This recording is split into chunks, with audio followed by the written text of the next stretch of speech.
Item ಯಾವುದೇ ಇರಲಿ try ಮಾಡಿ ಆಚಿ ಚಿಕನ್ ಮಸಾಲಾ. ಆಚಿ ಚಿಕನ್ ಮಸಾಲಾ ಮನೆಯಲ್ಲಿ ಒಬ್ಬ ಯಜಮಾನತಿಗಿದೆ, ಯಾರೋ ಇಬ್ಬಿಬ್ರು ಮೂರು ಮಂದಿ ಜನ ತಗೋತೀರ, ಅದು ಕೂಡ ತಪ್ಪಲ್ಲ. ಅದು ಸರ್ ಅದೇ ವಿಚಾರದಲ್ಲಿ ಸರ್ ಗೊಂದಲ ಅಂದ್ರೆ ಮನೆಗೆ ಒಬ್ಬ ಯಜಮಾನತಿ ಕೊಡಬೇಕು ಅನ್ನೋದು ಈಗ ನೀವು ಅದು ಪರಿಷ್ಕರಣೆ ಕೊಟ್ಟಿರೋದು.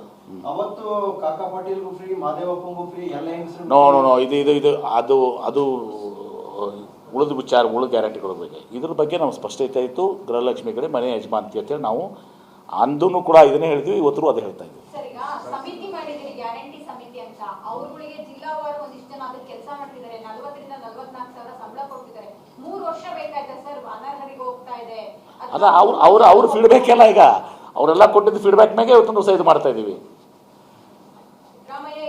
ಅವ್ರು ಕೊಡೋಕೆ ಅವ್ರು ಹಾಗೇನಿಲ್ಲ. ಸಿದ್ದರಾಮಯ್ಯ ಇದ್ದಾಗ ಇದು ಚಿಂತನೆ ಇತ್ತು, ಅನಾರೋಗ್ಯ ತೆಗಿಬೇಕು, ಹೊರಾರು ಉಳಿದಿದ್ರೆ ಅವ್ರನ್ನ ಸೇರಿಸ್ಕೋಬೇಕು ಅಂತ ಹೇಳಿ.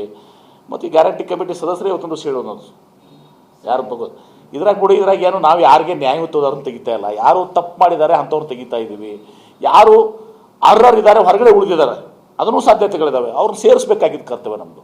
ಅದಕ್ಕೆ ವಾದ ಮಾಡಿ ಇವ್ರು ಗ್ಯಾರಂಟಿಗಳನ್ನ ವಿರೋಧ ಮಾಡಿ ಮುಂದೆ ಬೇರೆ ಬೇರೆ ರಾಜ್ಯದಲ್ಲಿ ಎಲ್ಲ ಕೂಡ ಇದೆ. ನರೇಂದ್ರ ಮೋದಿಯವರು ವೆಸ್ಟ್ ಬೆಂಗಾಲ್ನಲ್ಲಿ ಬೇರೆ ಇವತ್ತು ಎಲ್ಲ ಆಸಾಮ್ನಲ್ಲಿ ನಮ್ಮ ಗ್ಯಾರಂಟಿಗಳನ್ನ ಕಾಪಿ ಮಾಡಿದ್ದಾರೆ ನರೇಂದ್ರ ಮೋದಿ BJP ಅವರು.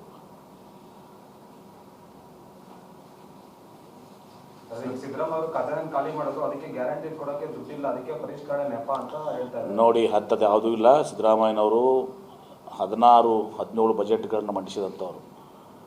ಅವರಷ್ಟು ಹಣಕಾಸಿನ ವಿಚಾರದಲ್ಲಿ, ಆರ್ಥಿಕ ವ್ಯವಸ್ಥೆಯಲ್ಲಿ ಬಹುಶಃ ಯಾರಿಗೂ ಕೂಡ ಆ ಒಂದು ಸಾಮರ್ಥ್ಯ ಇವತ್ತೊಂದು ದಿವಸ ಯಾರಿಗೂ ಕೂಡ ಇಡೀ ರಾಜ್ಯ ಅಲ್ಲ ದೇಶದಲ್ಲಿ ಇವತ್ತೊಂದು ದಿವಸ ಪರಿಣಿತರು ಇವತ್ತೊಂದು ದಿವಸ.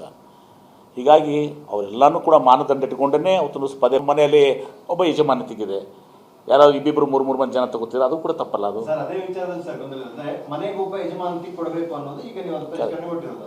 ಅವತ್ತು ಕಾಕಾ ಪಾಟೀಲ್ಗೂ ಫ್ರೀ, ಮಾದೇವಪ್ಪಂಗೂ ಫ್ರೀ, ಎಲ್ಲ ಹೆಂಗಸರು ನೋ ಇದು ಉಳಿದ ವಿಚಾರ, ಉಳಿದ ಗ್ಯಾರಂಟಿಗಳ ಬಗ್ಗೆ ಇದ್ರ ಬಗ್ಗೆ ನಾವು ಸ್ಪಷ್ಟತೆ ಆಯಿತು. ಗೃಹಲಕ್ಷ್ಮಿ ಕಡೆ ಮನೆ ಯಜಮಾನತಿ ಅಂತೇಳಿ ನಾವು ಅಂದೂ ಕೂಡ ಇದನ್ನೇ ಹೇಳಿದ್ವಿ, ಇವತ್ತು ಅದೇ ಹೇಳ್ತಾ ಇದ್ವಿ. ಸಮಿತಿ ಮಾಡಿದಿರಿ, ಗ್ಯಾರಂಟಿ ಸಮಿತಿ ಅಂತ. ಅವರುಗಳಿಗೆ ಜಿಲ್ಲಾವಾರು ಒಂದಿಷ್ಟು ಜನ ಅದಕ್ಕೆ ಕೆಲಸ ಮಾಡ್ತಿದ್ದಾರೆ, 40 ರಿಂದ 44 ಸಾವಿರ ಸಂಬಳ ಕೊಡ್ತಿದ್ದಾರೆ. 3 ವರ್ಷ ಬೇಕಾಯ್ತಾ ಸರ್? ಅನರ್ಹರಿಗೆ ಹೋಗ್ತಾ ಇದೆ.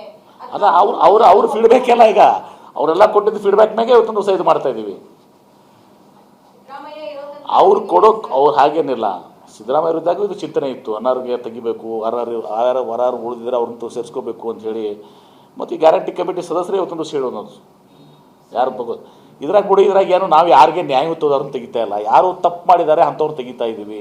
ಯಾರು ಅರ್ಹರಿದ್ದಾರೆ ಹೊರಗಡೆ ಉಳಿದಿದ್ದಾರೆ ಅದನ್ನೂ ಸಾಧ್ಯತೆಗಳಿದ್ದಾವೆ, ಅವ್ರನ್ನ ಸೇರಿಸ್ಬೇಕಾಗಿದ್ದು ಕರ್ತವ್ಯ ನಮ್ಮದು.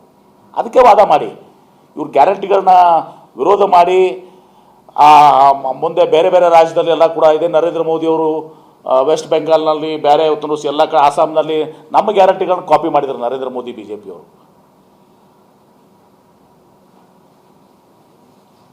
ಸಿದ್ದರಾಮಯ್ಯ ಖಜಾನೆ ಖಾಲಿ ಮಾಡಿದ್ರು, ಅದಕ್ಕೆ ಗ್ಯಾರಂಟಿ ಕೊಡೋಕೆ ದುಡ್ಡಿಲ್ಲ, ಅದಕ್ಕೆ ಪರಿಷ್ಕರಣೆ ನೆಪ ಅಂತ ಹೇಳ್ತಾರೆ. ನೋಡಿ, ಹತ್ತದು ಯಾವುದೂ ಇಲ್ಲ. ಸಿದ್ದರಾಮಯ್ಯನವರು 16-17 ಬಜೆಟ್ಗಳನ್ನು ಮಂಡಿಸಿದಂಥವ್ರು. ಅವರಷ್ಟು ಹಣಕಾಸಿನ ವಿಚಾರದಲ್ಲಿ, ಆರ್ಥಿಕ ವ್ಯವಸ್ಥೆಯಲ್ಲಿ ಬಹುಶಃ ಯಾರಿಗೂ ಕೂಡ ಆ ಒಂದು ಸಾಮರ್ಥ್ಯ ಇವತ್ತೊಂದು ದಿವಸ ಯಾರಿಗೂ ಕೂಡ ಇಡೀ ರಾಜ್ಯ ಅಲ್ಲ ದೇಶದಲ್ಲಿ ಇವತ್ತೊಂದು ದಿವಸ ಪರಿಣಿತರು ಇವತ್ತೊಂದು ದಿವಸ. ಹೀಗಾಗಿ ಅವರೆಲ್ಲನೂ ಕೂಡ ಮಾನದಂಡ ಇಟ್ಕೊಂಡೇ ಅವತ್ತೊಂದು ದಿವಸ ಪದೇ